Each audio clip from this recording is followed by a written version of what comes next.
Hi friends, இது வந்து ஒரு யூனிஃபார்ம் கோட்டு. இதை எப்படி ஸ்டிச் பண்ணுறது அப்படிங்கிறத நம்ம பார்க்கலாம்.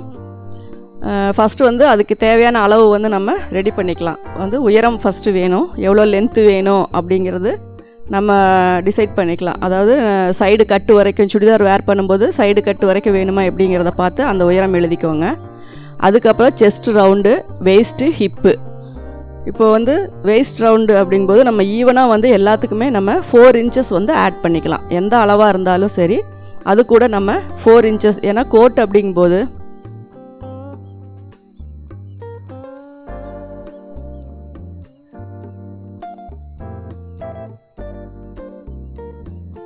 எல்லாத்துக்குமே நம்ம 4 இன்ச்சஸ் வந்து ஆட் பண்ணிக்கலாம்.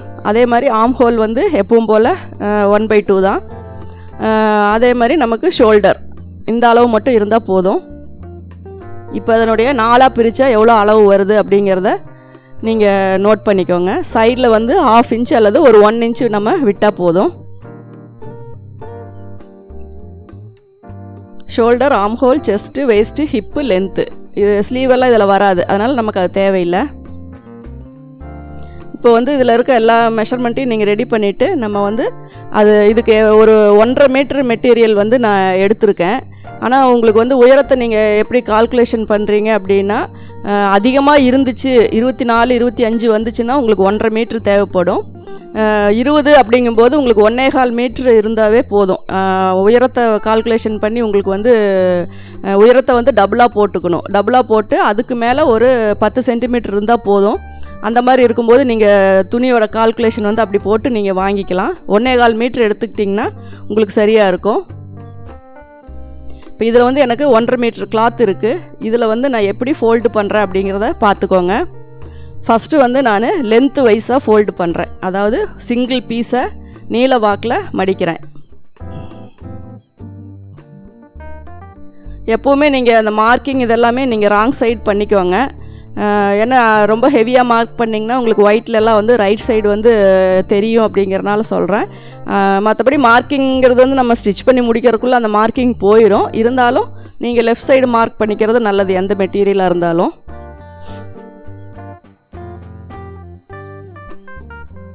கீழே வந்து லைன் வந்து ஈவனாக போட்டுக்கோங்க. ஏன்னா கிராஸாக இருந்ததுன்னா அதை ஸ்ட்ரைட் பண்ணிக்கோங்க.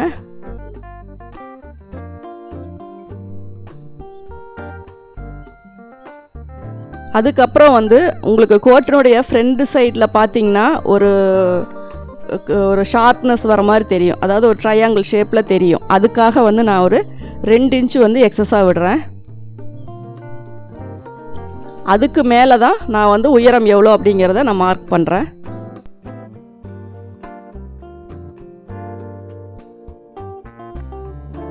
இப்போ உயரம் வந்து நம்ம 20 இன்ச்சு நம்ம எடுத்திருக்கோம்.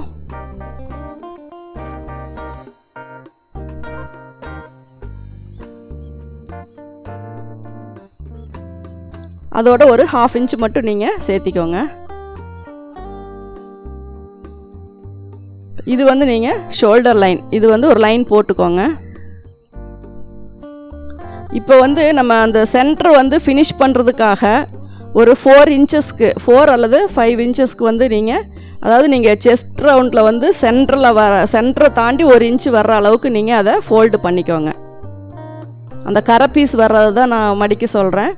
அந்த செஸ்ட்டோடைய சென்டர் நம்ம டாட் பிடிக்கிற இடம் வரும் இல்லைங்களா, அதை விட 1 இன்ச்சு வந்து உங்களுக்கு எக்ஸஸாக வரணும். அந்த அளவுக்கு கிளாத்தை வந்து நீங்கள் ஃபோல்டு பண்ணிக்கோங்க. இது வந்து நம்ம யூஸ்வலாக ஷர்ட்டுக்கு வந்து ஒரு 1.5 இன்ச்சு நம்ம இப்படி ஃபோல்டு பண்ணுவோம். ஆனால் இதை வந்து அதுவே டபுள் ஆக்கி ஒரு 4 இன்ச்சு அல்லது ஒரு 5 இன்ச்சு வர்ற அளவுக்கு உடம்புடைய அகலத்தை தகுந்த மாதிரி. ஏன்னா அந்த சென்டரில் ஒரு ஷார்ப்னஸ் வரும், அதை தாண்டி 1 இன்ச்சு உங்களுக்கு எக்ஸஸாக வேணும். அப்போ தான் வந்து உங்களுக்கு அதை ஃபினிஷ் பண்ணும்போது ஈஸியாக இருக்கும்.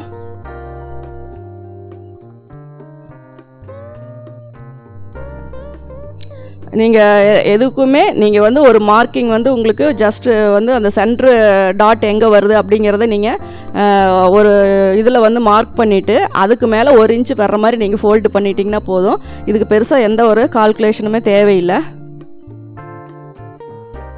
இப்போ பார்த்தீங்கன்னா உயரம் வந்து நான் மார்க் பண்ணிட்டேன். இந்த இது வந்து ஸ்லிப் ஆகாமல் இருக்கிறதுக்கு நீங்கள் குண்டூசி போட்டுக்கோங்க. அந்த குண்டூசி போடும்போது கூட நீங்கள் அந்த நெக் லைன்லாம் கட் பண்ணுற இடம் வர மாதிரி இருக்கிற இடத்துல எல்லாம் போடாதீங்க.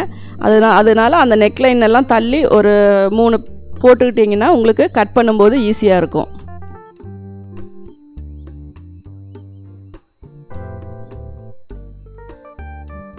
இப்போ இது நான் வந்து டபுள் ஃபோல்டு பண்ணியிருக்கேன். 2 கிளாத்து தான் மடிச்சிருக்கேன். இது ஃப்ரண்ட் போர்ஷன் மட்டும்தான். அதனால் நீங்கள் வந்து 2 கிளாத்தை மட்டும் அந்த செல்வேஜ் அதாவது கரை பீஸ் வர்ற மாதிரி நீங்கள் ஃபோல்டு பண்ணிக்கோங்க. இப்போ இதில் உயரம் மட்டும்தான் ப்ளஸ் அதில் ஒரு 2 இன்ச்சு ஆட் பண்ணி நான் மார்க் பண்ணியிருக்கேன். இதுக்கப்புறம் வந்து நம்ம ஷோல்டர் மார்க் பண்ணலாம். ஷோல்டர் எப்பவும் போல் நீங்கள் 1/2 தான். நெக்கோட அகலம் வந்து நார்மலாக வைக்கிறத விட இப்போ நம்ம இந்த செஸ்ட் ரவுண்டுக்கு வந்து 2.5 இன்ச்சு வைப்போம். இதில் வந்து நீங்கள் 3 இன்ச்சாக வச்சுக்கோங்க. ஏன்னா கோட்டுங்கும் போது உங்களுக்கு கொஞ்சம் நெக்கு வந்து சுடிதார் மேலே வேர் பண்ணுறனால வைடாக தான் வரும். எப்பவும் போல் காலருக்கு எப்படி கட் பண்ணுறோமோ அதே மாதிரி 1/2 இன்ச்சு விட்டு அதுக்கப்புறம் நம்ம வந்து ஆம் ஹோல் ரவுண்ட் மார்க் பண்ணுறோம். இந்த ஆம் ஹோல் ரவுண்டு வந்து சாதாரண செஸ்ட் ரவுண்டு நீங்கள் கால்க்கு ஷோல்டர் என்ன வைக்கிறீங்களோ அதை விட ஒரு 1/2 இன்ச்சு எக்ஸஸாக சொல்லியிருப்பேன். அதே அளவு தான். நார்மலாக கோட்டுக்கு வந்து இந்த ஷேப்பு இதெல்லாமே தேவையில்லை. இருந்தாலும் அந்த ஷேப்போடு போடுறதுக்கு தான் வந்து எல்லாருமே லைக் பண்ணுறாங்க. அதனால் நம்ம வந்து எப்பவும் போல் அந்த சுடிதாருக்கு எப்படி நமக்கு ஷேப் வருமோ அதே மாதிரி நம்ம ஸ்டிச் பண்ணிக்கலாம்.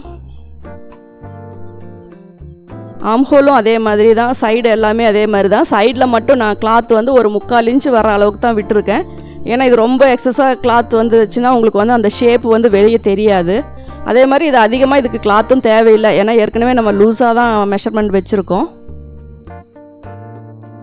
ஷோல்டர் வந்து அந்த ஸ்லாண்டிங்காக லைன் போட்டுக்கோங்க. நெக்கு 3 இன்ச்சு, ஷோல்டர் வந்து டோட்டலாக 7.5 இன்ச்சு வச்சுருக்கேன். அதில் 3 இன்ச்சு போக மீதி வந்து உங்களுக்கு ஷோல்டர் அகலம் வந்துடும். அதுக்கப்புறம் ஆம் ஹோல் மார்க் பண்ணியிருக்கேன். நெக்கு வந்து ஒரு சுடிதாருக்கு வந்து உங்களுக்கு ஒரு 6 இன்ச்சு இருந்தது அப்படின்னா அதை விட 1 இன்ச்சு எக்ஸஸாக நீங்கள் எடுத்துக்கோங்க. ஏன்னா கோட்டு வந்து நம்ம சுடிதார் நெக்குக்கு கீழே தான் இருக்கும், க்ளோஸ்டாக வராது. அதனால் அதை விட 1 இன்ச்சு எக்ஸஸாக வச்சுக்கோங்க. அதில் வந்து நீங்கள் லீஃப் மாதிரி வரைஞ்சாலும் சரி, ரவுண்டு மாதிரி வரைஞ்சாலும் சரி, எந்த ஷேப்பில் வேணுமோ அந்த ஷேப்பில் நீங்கள் வரைஞ்சிக்கலாம். அதுக்கு கீழே வந்து உங்களுக்கு உயரத்துலேருந்து ஒரு 2 இன்ச்சு அல்லது 1.5 இன்ச்சு மேலே வந்து ஒரு மார்க்கிங் போட்டுக்கோங்க. அதில் வந்து ஒரு கர்வ் லைன் மட்டும் நீங்கள் போட்டுக்கலாம். இப்போ பார்த்தீங்கன்னா தெரியும், அந்த நம்ம எக்ஸஸாக மடிச்சிருக்கிறது வந்து ஒரு 1 இன்ச் அவுட்டரில் வேணும். அந்த அளவுக்கு நீங்கள் அந்த கர்வ் லைன் வந்து மார்க் பண்ணிக்கோங்க. நம்ம நெக் லைனை விட கொஞ்சம் ஒரு 1/2 இன்ச்சு, அதாவது கீழே வந்து நம்ம நெக் லைன் 3 வச்சுருக்கோம் அப்படின்னா கீழே ஒரு 3.5 இன்ச்சுக்கு மார்க் பண்ணி அதில் வந்து அந்த கர்வ் லைன் நீங்கள் வரைஞ்சிக்கோங்க.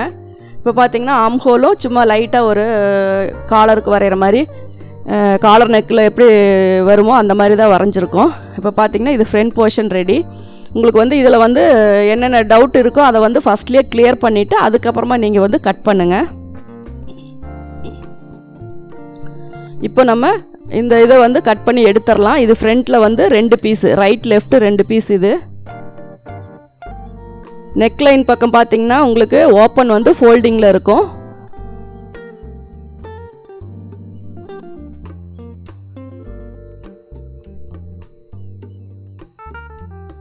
மேக்ஸிமம் இதில் வந்து யாரும் லைனிங் கிளாத்து வச்சு கட் பண்ண மாட்டாங்க. சப்போஸ் அப்படி லைனிங் வேணும் அப்படின்னா நீங்கள் இதே மெத்தேடு தான், நீங்கள் லைனிங் வந்து அப்படியே யூஸ் பண்ணிக்கலாம்.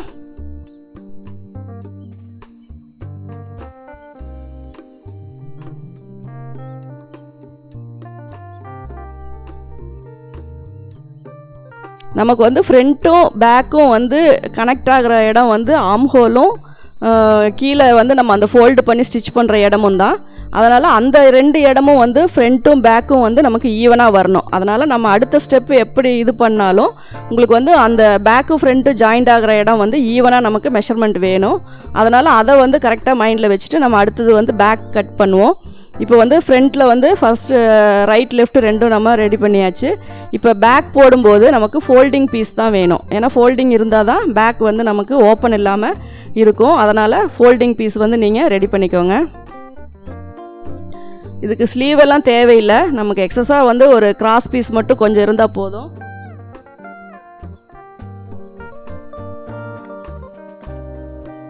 இப்போ பார்த்தீங்கன்னா அதை மீதி இருக்க கிளாத்தை வந்து நான் அப்படியே டபுளாக ஃபோல்டு பண்ணிக்கிட்டேன். இந்த அளவு தான் உங்களுக்கு இப்போ வந்து மெட்டீரியல் தேவைப்படும். ஏன்னா இப்போ பார்த்தீங்கன்னா உங்களுக்கு ஃப்ரண்ட்டுக்கும் பேக்குக்கும் லென்த் கட் பண்ணிட்டீங்கன்னா போதும். ஒரு 1.25 மீட்டர் இருந்தால் உங்களுக்கு போதும். கொஞ்சம் அளவு பெருசாக இருந்தாலும் உங்களுக்கு 1.25 போதும். ஏன்னா லென்த்து தான் நமக்கு மெயின். லென்த்து ஸ்லீவெல்லாம் தேவையில்லை. ஏன்னா ஸ்லீவ் இருந்தால் தான் ஸ்லீவுக்காகவும் நம்ம கிளாத்து விட வேண்டி வரும். இப்போ உயரம் ப்ளஸ் 1/2 இன்ச்சு நம்ம அதில் மார்க் பண்ணியிருக்கோம்.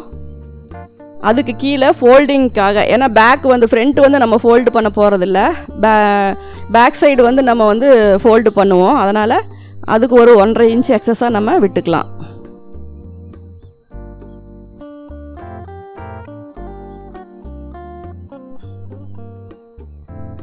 பேக் நெக்கு வந்து உங்களுக்கு ஒரு இன்ச்சு 1.5 இன்ச்சுக்கு நீங்கள் லைட்டாக ஒரு டெப்த்து வெட்டினீங்கன்னா போதும்.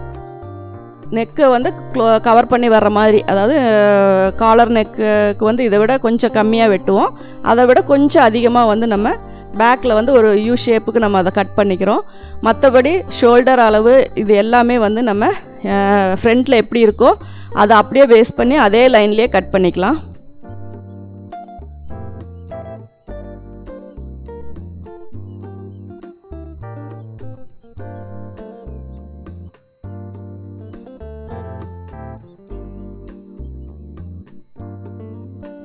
பேக் சைடு மறக்காமல் 1.5 இன்ச்சு எக்ஸஸாக ஃபோல்டிங்க்கு விடுங்க. நாச்சஸ் வந்து கரெக்டாக நீங்கள் ஃப்ரண்ட்டும் பேக்கும் ஈவனாக வச்சு நாச்சஸ் போடுங்க.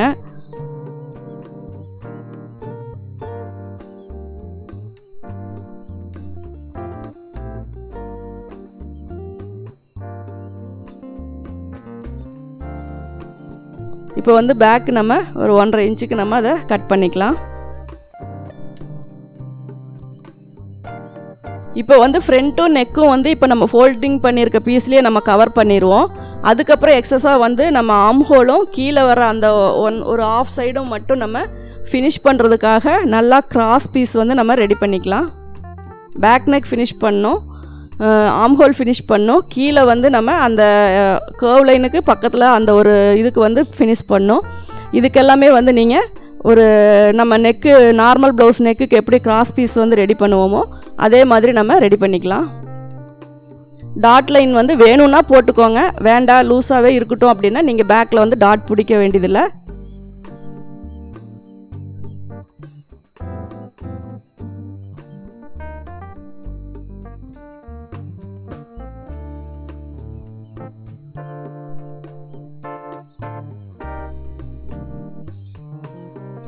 பேக்குக்கு மட்டும் லைனிங் வேணும்னாலும் நீங்கள் போட்டுக்கலாம். ஏன்னா பேக் வந்து ரொம்ப இதாக தெரியுது அப்படின்னா ரொம்ப தின்னாக இருக்க லைனிங் வந்து யூஸ் பண்ணிக்கலாம் இதில்.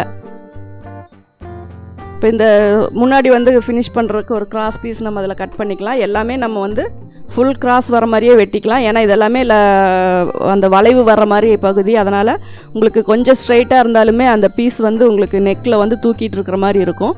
அதனால் ஃபுல்லாக கிராஸ் வர்ற மாதிரி நம்ம கிராஸ் பீசஸ் வந்து ரெடி பண்ணிக்கலாம்.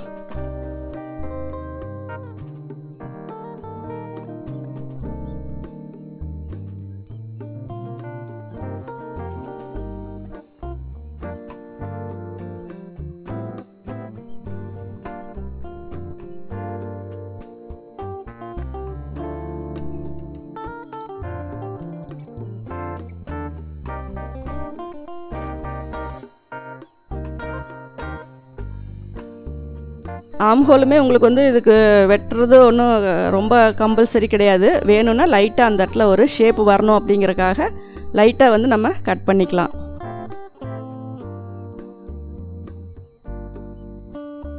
தேவையான எல்லா பீஸுமே வந்து நீங்கள் ரெடி பண்ணிட்டீங்கன்னா உங்களுக்கு ஸ்டிச் பண்ணுறது வந்து ரொம்ப ஷார்ட் டைமில் ஸ்டிச் பண்ணிடலாம். இது வந்து ரொம்ப ரிஸ்க்கான ஒர்க்கு இல்லை, ரொம்ப சிம்பிளான ஒர்க்கு தான். லைனிங் வேணும் அப்படின்னா நீங்கள் இதே அப்படியே செப்பரேட்டாக எல்லா தனித்தனி கிளாத்லேயும் இதே கட்டிங் போட்டு நீங்கள் அப்படியே லைனிங் வச்சு நீங்கள் அட்டாச் பண்ணிவிட்டு எப்பவும் போல் மறுபடியும் இதை அப்படியே கண்டினியூ பண்ணிக்கலாம். ஏன்னா எல்லா ஸ்டிச்சிங் மெத்தட் எல்லாமே ஒன்று தான். எக்ஸஸாக வரும்போது உங்களுக்கு லைனிங் மட்டும் அட்டாச் பண்ணுற மாதிரி வரும். ஆனால் கோட்டுக்கு அப்படின்னு நீங்கள் மெட்டீரியல் வாங்கும்போது கொஞ்சம் ஹெவியான மெட்டீரியலாக தான் இருக்கும். அதனால் உங்களுக்கு வந்து அதில் லைனிங் தேவைப்படாது. ஏற்கனவே சுடிதார் போட்டு மேலே போடுறனால உங்களுக்கு லைனிங் வந்து மேக்ஸிமம் யாரும் வச்சு தைக்கிறது இல்லை. சப்போஸ் உங்களுக்கு தேவைப்பட்டால் நீங்கள் வந்து யூஸ் பண்ணிக்கலாம்.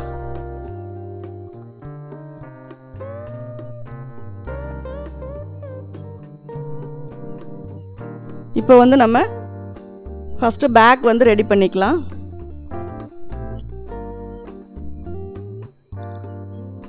ரைட் சைடு ராங் சைடு கரெக்டாக பார்த்துக்கோங்க. உங்கள் மெட்டீரியலில் வந்து எப்படி நீங்கள் இது பண்ணியிருக்கீங்களோ அதுக்கு தகுந்த மாதிரி நீங்கள் அதை பார்த்துக்கோங்க.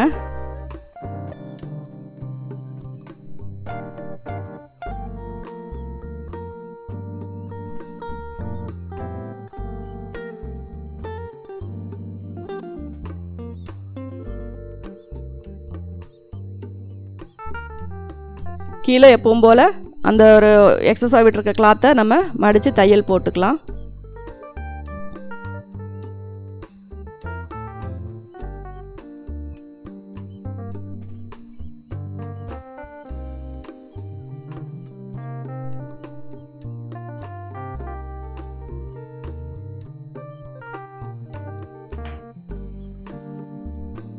கரெக்டாக கார்னரில் நம்ம தையல் வளைவு இல்லாமல் ஸ்ட்ரைட்டாக நீட்டாக போடுங்க. கீழே இறங்கிடவும் கூடாது, அதே மாதிரி ரொம்ப உள்ளே தள்ளியும் போயிடக்கூடாது. கரெக்டாக அந்த லைன்லேயே நீங்கள் வந்து ஃபஸ்ட்டு ஸ்டிச் போட்டுக்கோங்க.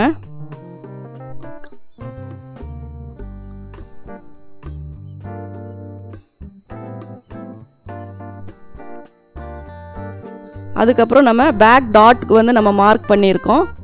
அதே மாதிரி பேக் டாட் ரொம்ப கிளாத்தை வந்து இழுக்காதீங்க. இழுத்திங்கன்னா உங்களுக்கு சுருக்கம் வரும். ஏன்னா எந்த மெட்டீரியலாக இருந்தாலுமே லைட்டாக கொஞ்சம் ஸ்லாண்டிங்காக வெட்டும்போது சுருக்கு வரும். அதனால் துணியை இழுக்காமல் நீங்கள் ஸ்டிச் போடுங்க. அதுக்கப்புறம் அந்த ஃபோல்டிங்கை வந்து நீங்கள் நகத்தில் வந்து ப்ரெஸ் பண்ணிக்கலாம்.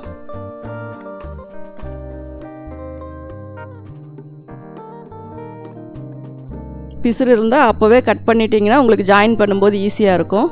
கரெக்டாக அந்த நாச்சஸோட மட்டும்தான் நீங்கள் மடிக்கணும். அப்போ தான் வந்து ஃப்ரண்ட்டும் பேக்கும் ஜாயின் பண்ணும்போது அது ஈவனாக வரும். அதே மாதிரி ஆம் ஹோலில் வந்து பீஸ் ஜாயின் பண்ணும்போதும் கரெக்டாக பண்ணணும். அப்போ தான் வந்து உங்களுக்கு கீழே கார்னர் வந்து கரெக்டாக வரும். இது வந்து டாட்டு ரொம்ப டெப்த்தாலாம் பிடிக்க தேவையில்லை, சும்மா லைட்டாக நீங்கள் பிடிச்சிங்கன்னா போதும்.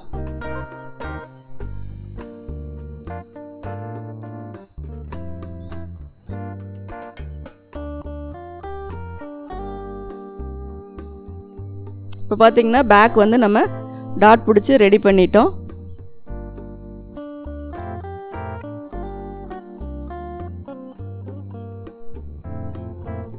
அடுத்தது பேக்கில் வந்து அந்த நெக்கு வந்து நம்ம கவர் பண்ணிக்கலாம்.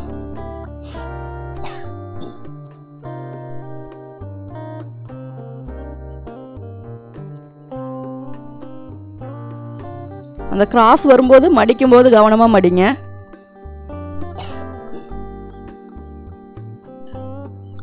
அந்த கார்னர் வருதுன்னு ஈவனாக மடிச்சிங்கன்னா துணி சுருக்கமாக போயிடும். அதனால் அந்த எந்த இடத்துல கரெக்டாக அந்த ஃபோல்டிங் மடிப்பு கரெக்டாக வருதோ அந்த இடத்துல வச்சு நீங்கள் மடிப்பு கரெக்டாக வைங்க. அப்படி இல்லாட்டினா அந்த கார்னர் பீஸை கட் பண்ணி விட்டுருங்க.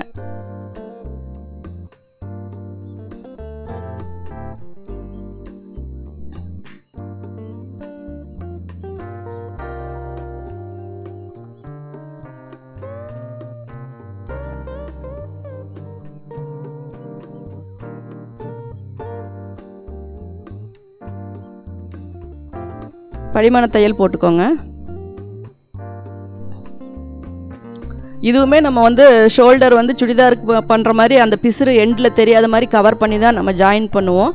அதனால் அந்த ஷோல்டருக்கு வந்து அந்த நெக் பீஸ் நம்ம வச்சுருக்கிறதும் அந்த ஷோல்டர் பீஸும் கரெக்டாக ஈவனாக வர்ற மாதிரி மடித்து நீங்கள் அந்த பிசுரை கட் பண்ணிக்கலாம்.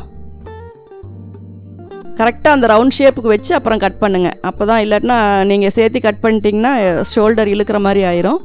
அதனால் கரெக்டாக அந்த ஃபோல்டிங்க்கு இதாக வர மாதிரி கட் பண்ணிக்கோங்க.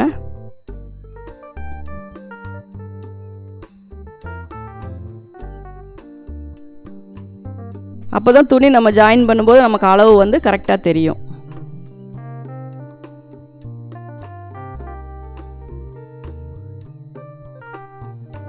இப்போ இது வந்து நம்ம அந்த மடிப்பு வந்து அப்படியே நம்ம வந்து வச்சுருக்கோம்.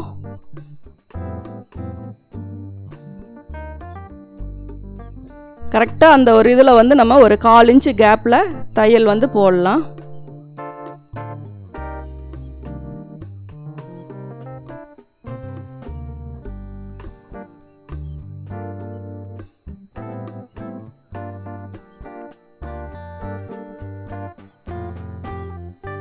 கரெக்டாக அந்த பாயிண்ட் வந்து ரைட் லெஃப்ட் ரெண்டு ஈவனாக வரணும். அதனால் நீங்கள் அதை கரெக்டாக எப்படி அப்படிங்கிற எந்த இடத்துல நிறுத்தியிருக்கோம், எத்தனை இது கேப் இருக்குது அப்படிங்கிறத பார்த்து கரெக்டாக அதில் வந்து நீங்கள் நிறுத்தி ஒரே அளவாக நீங்கள் வந்து ஸ்டிச் போடுங்க.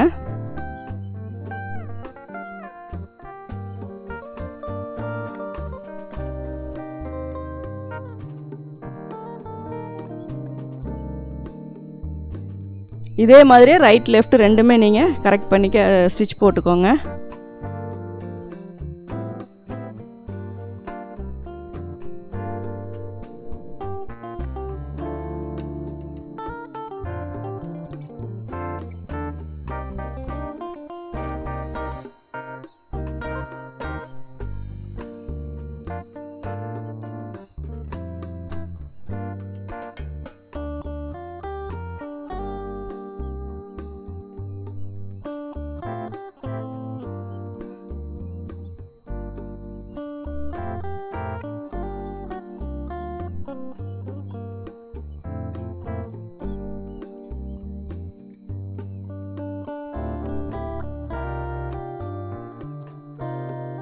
ரெண்டு சைடுமே வந்து நீங்கள் ஒரே மாதிரி ரெடி பண்ணிவிட்டு உடனே திருப்ப வேண்டாம். நம்ம அந்த நெக்குக்கு வர அந்த கர்வ் லைனுக்கு எல்லாமே சிசர் கட் போட்டுக்கலாம். அந்த கார்னரெல்லாம் கரெக்டாக கட் பண்ணிக்கலாம். அதுக்கப்புறம் சைடில் வந்து எக்ஸஸாக ஒரு பீஸு வைக்க வேண்டி ஃபினிஷ் பண்ணுறதுக்கு வைக்கணும். அது வச்சதுக்கப்புறம் நம்ம திருப்பினா போதும். அதனால் அந்த பீஸையும் அட்டாச் பண்ணிவிட்டு அதுக்கப்புறம் நம்ம அதை திருப்பிக்கலாம். இப்போ பார்த்திங்கன்னா ஸ்டார்டிங்லேருந்து எண்டு வரைக்கும் ஒரே ஸ்டிச்சை நம்ம கொண்டு வந்துட்டோம்.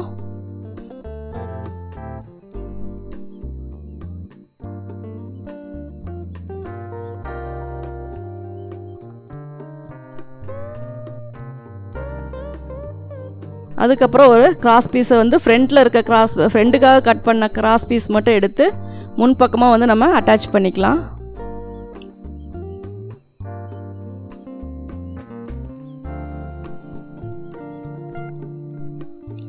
இது வந்து நம்ம அப்படியே இருக்கவே, அதாவது எதையுமே திருப்பாமல் தைச்சபடி அப்படியே வச்சு கரெக்டாக அந்த நாச் எங்கே இருக்கோ அதிலிருந்து நம்ம ஸ்டார்ட் பண்ணிக்கலாம். கரெக்டாக அதில் எந்த வளைவு இருக்கோ அந்த வளைவு வந்து நீங்கள் கரெக்டாக கொண்டு வந்தீங்கன்னா தான் ரெண்டு பக்கமும் அந்த ஷேப் வந்து ஒரே மாதிரி வரும். ஒரு சைடு ஸ்ட்ரைட்டாகவும் ஒரு சைடு வளைச்சும் வைக்காதீங்க. வச்சா ரெண்டு பக்கமும் ஒரே மாதிரி கரெக்டாக அதை கவர் பண்ணி வைங்க.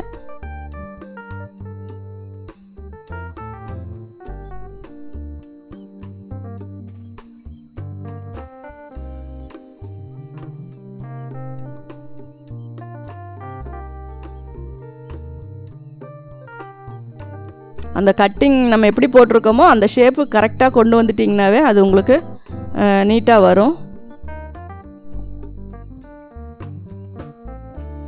இப்போ வந்து எக்ஸஸாக இருக்க கிளாத் எல்லாமே கட் பண்ணி விட்டுட்டு வளைவு வர எல்லா இடத்துலையுமே நீங்கள் வந்து சிசர் கட் போட்டுக்கோங்க.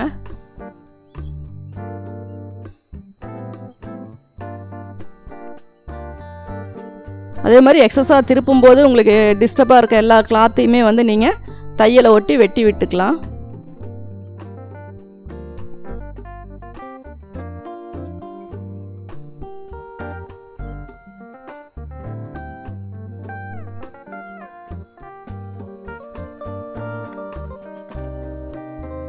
இந்த அளவுக்கு எல்லாமே நீங்கள் ரெடி பண்ணிக்கோங்க.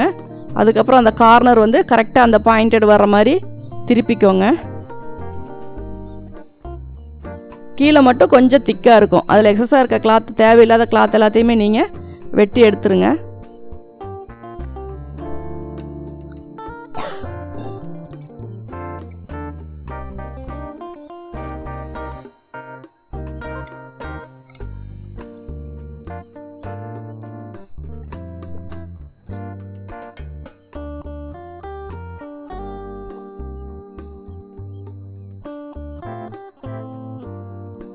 கரெக்டாக அந்த பாயிண்டெல்லாம் எடுத்து விட்டுட்டு நீங்கள் வந்து அந்த ஓரமாக ஒரு நீடில் அளவுக்கு ஒரு தையலும், அது பக்கத்துலேயே அதே ஈவனாக அதே அளவுக்கு ஒரு 1/4 இன்ச்சு விட்டு ஒரு தையலும் டபுள் ஸ்டிச் போட்டிங்கன்னா பார்க்குறதுக்கு ரொம்ப நீட்டாக இருக்கும்.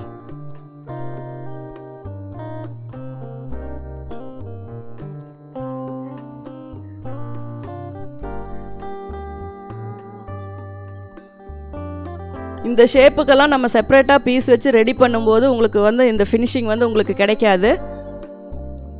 அதனால தான் நம்ம வந்து ஃபோல்டிங்க்கு வந்து ஒரு 5 இன்ச்சஸ்க்கு வந்து எக்ஸ்ட்ரா கிளாத் விட்டு நம்ம ஃபோல்டு பண்ணுறோம்.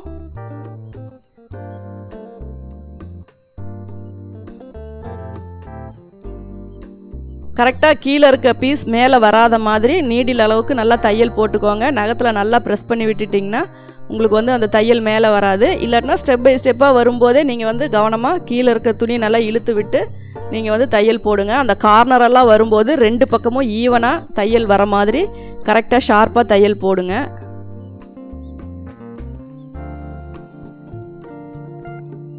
இந்த ஒரு பாயிண்ட் மட்டும் உங்களுக்கு கொஞ்சம் டபுள் கிளாத் வரனால ரொம்ப இதாக இருக்கும். அது நீங்கள் கொஞ்சம் இழுத்து விட்டுட்டிங்கன்னா அந்த கார்னரும் உங்களுக்கு கரெக்டாக வந்துடும்.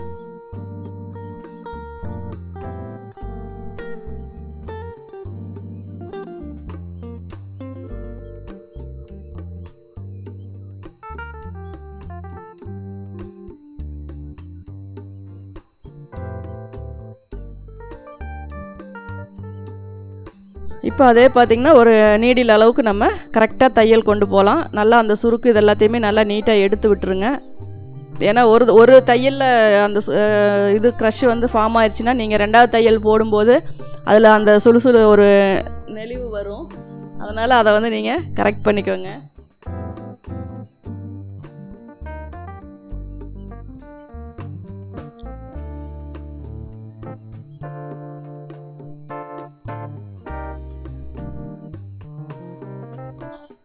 இதே மாதிரி நீங்கள் டபுள் சைடுமே, ஏன்னா ஃப்ரண்ட்டில் டாட் போட தேவையில்லை. எல்லா அளவுமே நான் ஈவனாக வச்சு தான் கட் பண்ணியிருக்கோம். பேக்கில் மட்டும்தான் டாட் வந்து நம்ம போடுறோம். மற்றபடி ரைட் லெஃப்ட்டில் எந்த ஒரு சேஞ்சஸுமே இல்லாமல் ஃபினிஷிங் மட்டும்தான் நமக்கு வந்து இதில் ரொம்ப இம்பார்ட்டன்ட். ஏன்னா கோட் அப்படிங்கும்போது மேலே தெரியும் நல்லாவே, எல்லா ஸ்டிச்சஸ் எல்லாமே நல்லா தெரியும். அதனால் அந்த தையல் எல்லாமே வந்து நம்ம கரெக்டாக போட்டுக்கணும். மேட்சிங் த்ரெட்டு கரெக்டாக போடணும். அதே மாதிரி ஸ்டிச்சஸ்லேயும் வந்து கம்ப்ளைண்ட் இல்லாமல் நீட்டாக வர்ற மாதிரி நீங்கள் அதாவது 2 இன்ச்சு அந்த அளவுக்கு 2 அப்படிங்கிற அந்த அளவில் வந்து ஸ்டிச்சஸ் வந்து நீங்கள் வச்சுக்கோங்க.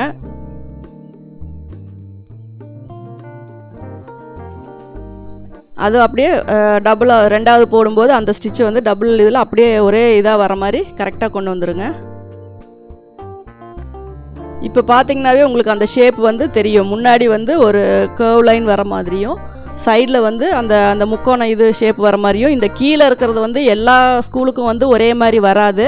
கீழே வந்து ஈவனாக வர்ற மாதிரியும் இருக்கும், கீழே ரவுண்ட் ஷேப் வர மாதிரி இருக்கும். அதனால் அது எந்த டைப்போ அதுக்கு தகுந்த மாதிரி கீழே வர்றதை மட்டும் நீங்கள் கட் பண்ணிங்கன்னா போதும். மேல் பக்கம் வந்து எல்லாமே இதே மெத்தடு தான் வரும்.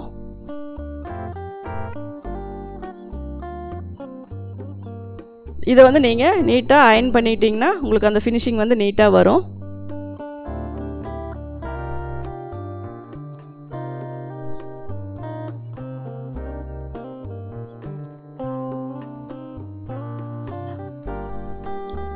ரெண்டு பக்கமும் நம்ம இதை வந்து அயர்ன் பண்ணிக்கலாம்.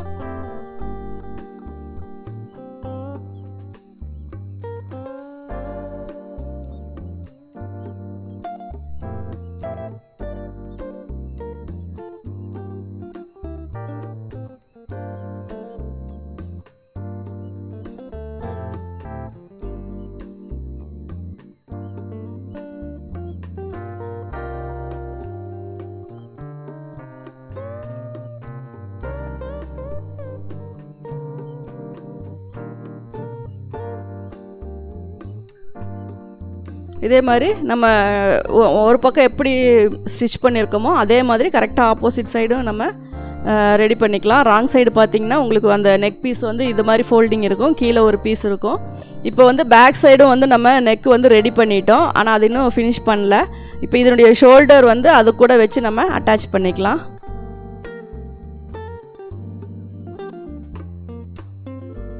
இதுக்கு பட்டன் வந்து நீங்கள் ஷாப்பில் கொடுத்தீங்கன்னா வச்சு கொடுத்துருவாங்க. பெரிய பட்டனாகவே வச்சுக்கலாம். கோட்டுக்கு 3 பட்டன் வச்சிங்கன்னா போதும்.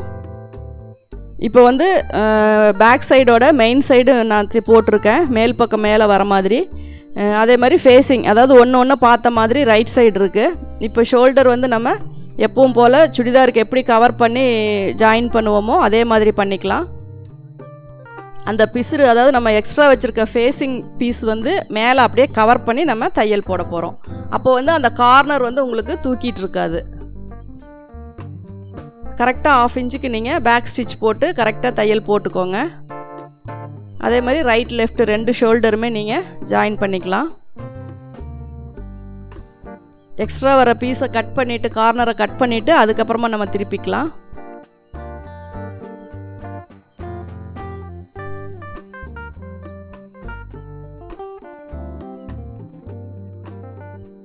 கரெக்டாக அந்த நீடில் அளவுக்கு தான் நான் கேப் விட சொல்லியிருப்பேன். அந்த கேப்பில் வச்சு நீங்கள் ஷோல்டர் வந்து நீங்கள் ஜாயின் பண்ணிக்கலாம்.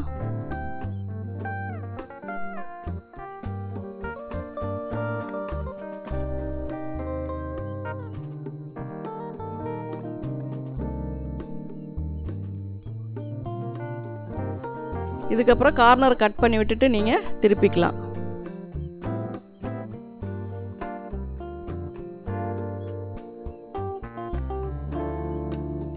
இப்போ பார்த்தீங்கன்னா உங்களுக்கு ஷோல்டரும் வந்து அந்த கார்னர் வந்து ஃபினிஷ் பண்ணியிருக்கோம். நம்ம வந்து தூக்கிட்டு இருக்கிற மாதிரி ஜாயிண்ட் வந்து வெளியே தெரியாது.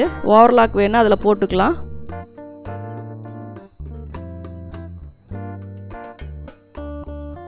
இப்போ இதுலேயும் பேக்கில் வந்து நம்ம நீடில் அளவுக்கு தையல் போட்டுக்கலாம். அது வந்து ஷோல்டர்லேருந்து நம்ம கொண்டு வந்து அப்படியே ரவுண்ட் ஷேப் கொண்டு வந்துடலாம்.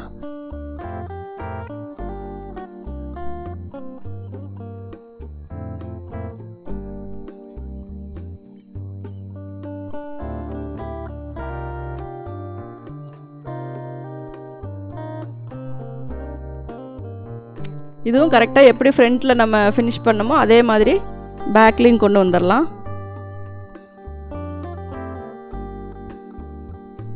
இப்போ அதுவே வந்து நம்ம நெக்கில் வந்து சிங்கிள் ஸ்டிச்சோடு விட்டுருக்கோம். அதை அப்படியே கண்டினியூ பண்ணி பேக்கில் வந்து டபுள் ஸ்டிச்சை கொண்டு வந்துடலாம்.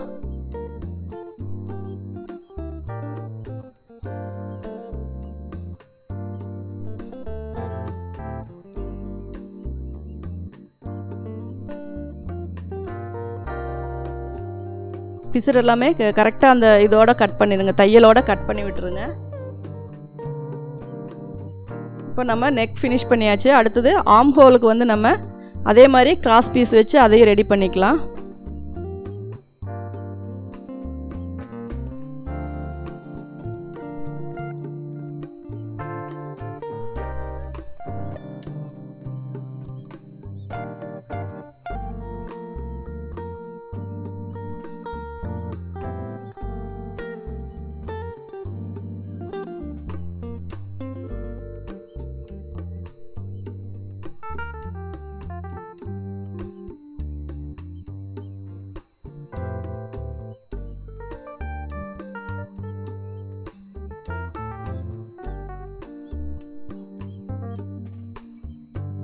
இப்போ இது வந்து ஆர்ம் ஹோல் வந்து இதே மாதிரி நம்ம பேக்குக்கு எப்படி பீஸ் வச்சோமோ அதே மாதிரி பீஸ் வச்சு நம்ம அதையும் ரெடி பண்ணிக்கலாம்.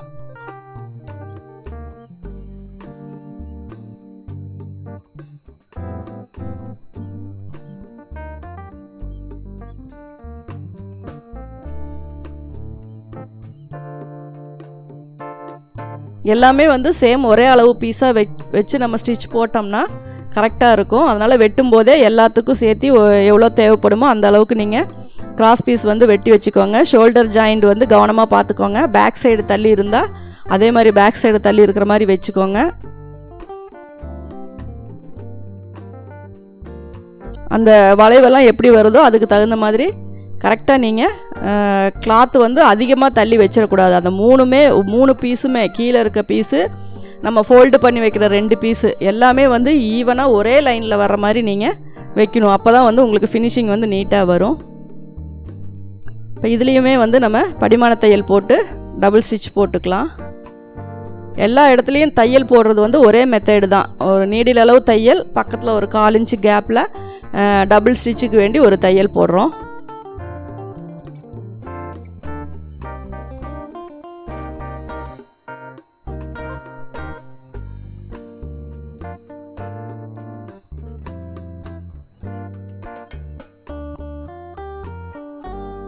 ஃபஸ்ட்டு வந்து நீங்கள் வந்து அவுட்டரில் ஸ்டிச்சு போட வேண்டாம். நீடில் ஒட்டி வர அந்த கார்னரில் தையல் வந்து நீடில் பாயிண்ட் தையல் வந்து ஃபஸ்ட்டு போடுங்க.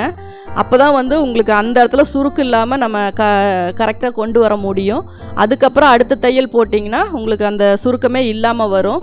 ஃபஸ்ட்டு தையல் நீங்கள் அவுட்டரில் போட்டுட்டிங்கன்னா அடுத்த தையல் போடும்போது வந்து குட்டி குட்டியாக சுருக்கம் வந்து உங்களுக்கு அதில் வந்து தெரியும். அதனால் எப்போ போட்டாலுமே நீடில் அளவு தையல் ஃபஸ்ட்டு போட்டுட்டு அதுக்கப்புறமா வந்து நீங்கள் 1/4 இன்ச்சு விட்டு அப்புறம் அவுட்டரில் தையல் போடுங்க.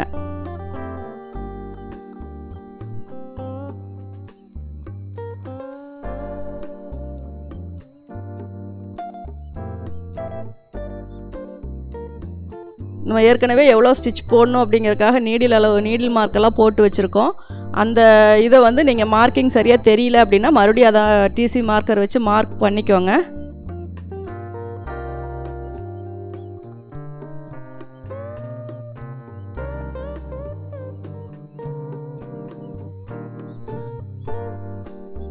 அடுத்தது வந்து நம்ம சைடு ஜாயின் பண்ணிட்டா உங்களுக்கு வந்து இது கோட் வந்து ஒர்க் முடிஞ்சது. பட்டன் வந்து நீங்கள் கையில் வைக்கிற மாதிரி இருந்தால் கொஞ்சம் பெரிய பட்டன் வந்து வாங்கிக்கோங்க. காஜா வந்து நம்ம கையில் பண்ணுறத விட கடையில் கொடுத்து பண்ணும்போது உங்களுக்கு அந்த ஃபினிஷிங் நல்லா இருக்கும். இல்லை கையிலேயே நல்லா பண்ணுறவங்களா இருந்தால் 3 பட்டன் வந்து மேலே கீழே சென்டரில் 1 3 பட்டன் மட்டும் கொஞ்சம் பெரிய பட்டனாக வாங்கி வச்சுக்கோங்க. இப்போ இது வந்து நீட்டாக வந்து அந்த ஸ்டிச்சிங் எல்லாம் கரெக்டாக வர்ற மாதிரி நீங்கள் அயன் பண்ணிக்கணும். ஒன்ஸ் அயன் பண்ணிவிட்டால் அதுக்கப்புறம் எல்லாம் அந்த க்ரஸ் எல்லாமே அப்படியே கரெக்டாக வந்து அந்த க்ரீஸு அந்த இதெல்லாமே உங்களுக்கு செட் ஆகிக்கும். அதனால் நீங்கள் வந்து ஃபஸ்ட்டு எப்போவுமே ஸ்டிச் பண்ணிவிட்டா ஒன்ஸ் வந்து நல்லா நீட்டாக ஹீட் வச்சு அயன் பண்ணிக்கோங்க. இப்போ வந்து இதை நம்ம சைடு வந்து ஜாயின் பண்ணிக்கலாம். சைடு வந்து ஈவனாக ஒரே அளவு தான். 3/4 இன்ச்சுனா ஸ்ட்ரைட்டாக 3/4 இன்ச்சு நம்ம நீடில் மார்க் போட்டிருக்கிற அளவுக்கு 3/4 இன்ச்சுக்கு நம்ம டபுள் ஸ்டிச் போட்டுக்கலாம்.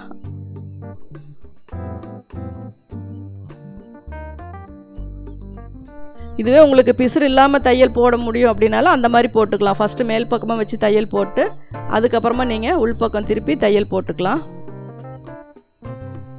இந்த கார்னர் வந்து கரெக்டாக உங்களுக்கு வந்து அளவு வந்து கரெக்டாக வரணும். அதுக்கு தகுந்த மாதிரி நீங்கள் ஃபோல்டு பண்ணும்போதே அந்த அட்ஜஸ்ட்மெண்ட் எல்லாம் கரெக்டாக பண்ணி தையல் போட்டுக்கோங்க.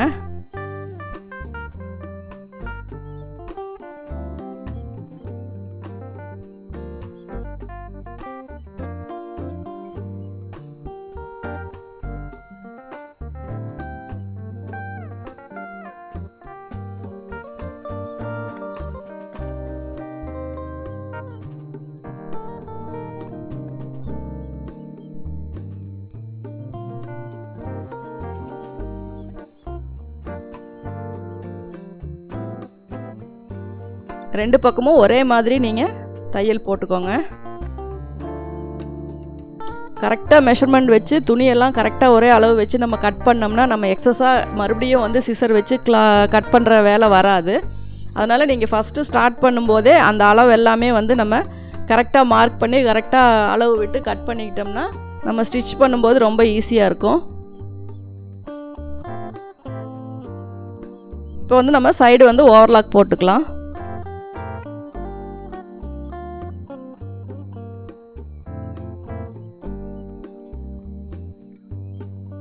இப்போ பார்த்தீங்கன்னா ஃப்ரண்ட்டில் வந்து நான் டாட் பிடிக்கல, பேக்கில் மட்டும்தான். ஷேப் வந்து உங்களுக்கு கரெக்டாக வந்து அந்த சைடில் வந்து ஷேப் கரெக்டாக இருக்கும். கீழேயும் பார்த்தீங்கன்னா அந்த கர்வ் லைன் வந்து உங்களுக்கு ஒரே மாதிரி இருக்கும். இந்த மாதிரி ரைட் லெஃப்ட் ரெண்டுமே வந்து உங்களுக்கு ஈவனாக வரணும்.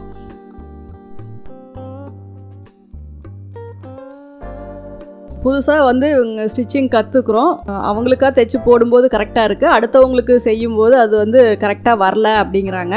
கரெக்டாக வராமல்லாம் போகாது, உங்களுக்கு வந்து அதுக்கான கொஞ்சம் ப்ராக்டிஸ் வேணும், அவ்வளோதான். ஏன்னா எப்போவுமே ஒரு மாடல் ஆஃப் ஒரு வே ஆஃப் ஸ்டிச்சிங்கில், அதாவது ஒரு மாதிரி தைச்சிட்டு இருக்கவங்க வந்து டக்குன்னு இன்னொரு மாற்றமாக செய்யும்போது அவங்களுக்கு அது கொஞ்சம் கஷ்டமாக இருக்கும். மைண்டில் வந்து அதெல்லாம் அக்செப்ட் பண்ணிவிட்டு மறுபடியும் அதை அவங்களுக்கு கரெக்ட் பண்ணணும் அப்படின்னா ரொம்ப டைம் எடுக்கும். ஏன்னா ஒரு மெத்தடில் அவங்க கற்றுட்ருப்பாங்க, எல்லாரும் ஒரே மாதிரி அளவெடுத்து கட் பண்ண மாட்டாங்க, ஒவ்வொருத்தரும் ஒவ்வொரு மாதிரி செய்வாங்க. அந்த மாதிரி செய்யும்போது அவங்களுக்கு வந்து அந்த விஷயத்தை வந்து ஒரு விஷயத்தை பண்ணிகிட்டு இருக்கும்போது இன்னொரு விஷயத்தை ஏற்றுக்கிட்டு செய்யறது அப்படிங்கிறது வந்து ரொம்ப நேரம் ஆகும், டைம் எடுக்கும். ஒரு இதை ஃபாலோ பண்ணுறவங்க இன்னொன்று ஃபாலோ பண்ணும்போது அவங்களுக்கு அது கொஞ்சம் கஷ்டமாக கன்ஃபியூஸாக இந்த மாதிரி பிரச்சனையெல்லாம் வரும். ஆனால் புதுசாக கற்றுக்கிறவங்களுக்கு அந்த ப்ராப்ளமே இல்லை. இப்போ என்னுடைய மெத்தடில் நீங்கள் கற்றுக்குறீங்க அப்படின்னா எந்த ஒரு கன்ஃபியூஷனுமே இல்லாமல் நீங்கள் நல்லா கற்றுக்கிட்டதுக்கப்புறம் வேறு மெத்தடு கூட நீங்கள் அதில் ட்ரை பண்ணி பார்க்கலாம். அதாவது டெய்லரிங் அப்படிங்கிறது பேசிக் வந்து அளவு எடுக்கணும், கட்டிங் போடணும், ஸ்டிச்சிங் பண்ணுவோம், அது வந்து போடும்போது கரெக்டாக இருக்கணும். இந்த 4 மெத்தடு தான் நமக்கு வரும். அது வந்து எந்த விதத்தில் வேணுனாலும் ஒவ்வொருத்தரும் செய்வாங்க. ஒருத்தர் செய்யறதுக்கு சம்மந்தமே இல்லாமல் கூட இருக்கும். ஆனால் போடும்போது அது கரெக்டாக வரும். அதனால் நீ செய்யறது சரியா நான் செய்யறது சரியா அப்படிங்கிற ஆர்கியூமெண்ட் எல்லாம் இல்லை. நீங்கள் வந்து அவங்கவுங்க எப்படி கற்றுக்கிட்டாங்களோ, ஏன்னா டெய்லரிங் அப்படிங்கிறது இன்றைக்கி நேற்று வந்த விஷயம் கிடையாது. காலங்காலமாக நம்மக்கிட்ட இருக்கிற ஒரு ரொம்ப பழமையான ஒரு விஷயம். இதை வந்து அவங்கவுங்க எந்தெந்த விதமாக தைச்சு பழகிறாங்களோ, ஒவ்வொருத்தங்க ப்ராப்பராக கிளாஸுக்கு போய் அதை கற்றுக்குவாங்க. ஒவ்வொருத்தங்க வீட்லேயே சும்மா உக்காந்துக்கிட்டு ஏதோ ஒன்று பண்ணணுமே அப்படிங்கிற இதில் வந்து பேப்பரை கட் பண்ண, அதை தைக்க, அந்த மாதிரி சின்ன சின்னது குட்டி கவுன் தைக்க அந்த மாதிரி பழகிறவங்களும் இருக்காங்க. அதே மாதிரி சும்மா கம்மியாக ரொம்ப டெய்லரிங் பற்றி தெரியாதவங்க கிட்ட போய் கற்றுக்கிறவங்களும் இருப்பாங்க. கிளாஸில் நம்ம ஸ்கூல் மாதிரி இடத்துல நம்ம கற்றுக்கிட்டவங்களும் இருப்பாங்க. அது இல்லாமல் யாருமே சொல்லித்தர இல்லை அப்படிங்கிற பட்சத்தில் நம்மளுடைய ஒரு ப்ளவுஸை எடுத்து அதை தனித்தனியாக பிரித்து அதை வச்சு ஒரு பேப்பரை கட் பண்ணி அதுக்கப்புறம் அதை துணியில் வச்சு கட் பண்ணி அந்த மெத்தடில் தைச்சு பழகிறவங்களும் இருப்பாங்க. இப்படி வந்து ஒரு விஷயத்தை கற்றுக்கிறதுக்கு பல வழிகளை வந்து யூஸ் பண்ணியிருக்காங்க. அதனால் எல்லாருமே வந்து ஒரே மாதிரி செய்வாங்க அப்படிங்கிறது கிடையாது. ஒவ்வொரு ஸ்டைல் மாறும்போது மட்டும்தான் நம்ம ஸ்டிச்சிங்கினுடைய அந்த நாகரீகம் அப்படிங்கிறது மாறிக்கிட்டே வரும். ஆதி காலத்தில் தைச்ச மாதிரி இப்போ யாரும் தைக்க போகிறது கிடையாது. ஆனால் இன்னும் கொஞ்சம் நாள் போக போக அந்த பழைய ஸ்டைலை திரும்பவும் வரும். அந்த மாதிரி இருக்கும்போது புதுசாக நீங்கள் கற்றுக்குறீங்க, நீங்கள் செய்யும்போது சரியாக வரமாட்டேங்குது அப்படிங்கிற அந்த இதெல்லாமே சொல்லாதீங்க. ஒரு தடவைக்கு 2 தடவை ட்ரை பண்ணுங்கள், அளவை செக் பண்ணுங்கள், மார்க் பண்ணதை மறுபடியும் கரெக்டாக இருக்கான்னு செக் பண்ணுங்கள். கட் பண்ணுறதுக்கு முன்னாடி எல்லா அளவுமே கரெக்டாக எல்லாமே மார்க் பண்ணியிருக்கமான்னு பாருங்கள். ஒவ்வொரு விஷயத்தையும் மனசில் வச்சு கவனமாக நீங்கள் செய்ய எல்லாமே சரியாக வரும். இது வந்து ரொம்ப கஷ்டமான வேலை கிடையாது. நம்மளுக்கு ஸ்டிச்சிங் மட்டும் ஃபினிஷிங் நல்லா வந்துருச்சு அப்படின்னா ஆட்டோமேட்டிக்காக உங்களுக்கு வந்து எப்பேற்பட்ட கிளாத்தையும் எப்பேற்பட்ட துணியும் நம்மளால் தைக்க முடியும். அந்த வந்து அதே மாதிரி துணியோடைய தரத்தை பார்த்து மைண்ட் செட் பண்ணக்கூடாது. இது இப்படி ரொம்ப வளவலன்னு இருக்கு அப்படின்னு சலிச்சுக்க கூடாது. அதே மாதிரி நிறைய ஜாயிண்ட் வருது, இது எப்படி தைக்கிறது அப்படிங்கிற மாதிரி அந்த ஃபீல் வரக்கூடாது. எல்லாத்தையுமே இன்ட்ரெஸ்டாக செய்யுங்க. ஒரு விஷயத்தை பிரித்து தைக்கணும் அப்படின்னா கூட அதை சந்தோஷமாக பிரிங்க. அப்போ வந்து உங்களுக்கு சலுப்பு இல்லாமல் நீங்கள் ஒரு வேலை செய்யும் போது தான் அந்த வேலையுடைய ஃபினிஷிங் வந்து ரொம்ப பார்க்குறக்கு அந்த நீங்கள் பிரித்து தைச்ச துணி கூட புது துணி மாதிரி தெரியும். அந்த இன்ட்ரெஸ்ட்டை வந்து நீங்கள் கொண்டு வரணும், இன்வால்மெண்ட் வந்து கொண்டு வரணும். நீங்கள் செய்கிற வேலை தான் உங்களுக்கு ரொம்ப முக்கியம். எவ்வளோ பேர் இதை ஒரு ரொம்ப பெரிய ஒரு இதாக நினச்சி செஞ்சிட்ருக்காங்க. அந்த மாதிரி நீங்கள் செய்யும்போது தான் உங்களுக்கு அந்த தொழிலில் நீங்கள் கொடுத்துருக்கிற அந்த ஃபினிஷிங்கு, ஒவ்வொரு ட்ரெஸ்ஸும் நம்ம தைச்சு போடும்போது நமக்கு கிடைக்கிற அந்த சந்தோஷம், இது எல்லாமே வந்து நீங்கள் அனுபவிக்க முடியும். அதனால் நீங்கள் வந்து புதுசாக பழகிறோம், இப்போ தான் ஸ்டார்ட் பண்ணுறோம், அடுத்தவங்களுக்கு சரியாக வரல அப்படிங்கிற அந்த இதெல்லாம் விட்டுட்டு ஒரு தடவைக்கு 2 தடவை நீங்கள் ட்ரை பண்ணுங்கள். ஆட்டோமேட்டிக்காக எல்லாமே கரெக்டாக வந்துடும். நீங்கள் அதை பண்ணி பார்த்துட்டு அப்புறமா எனக்கு கமெண்ட்ஸில் போடுங்க.